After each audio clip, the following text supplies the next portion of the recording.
En el corazón de la Chacarita, un barrio cargado de historias y sonidos, nace Chaca Tours. Este proyecto surge en el 2011 como una idea y un sueño utópico. En el 2024, Chaca Tours Guarania amplía esta visión con un enfoque especial en el legado de la creación de la guaraña, José Asunción Flores.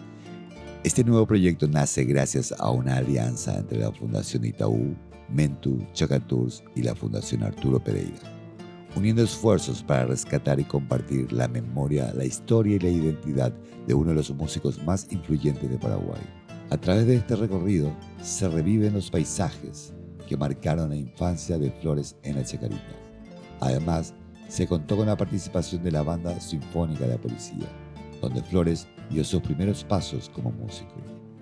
Se reviven historias en el museo dedicado a su memoria, que hoy busca reabrir sus puertas.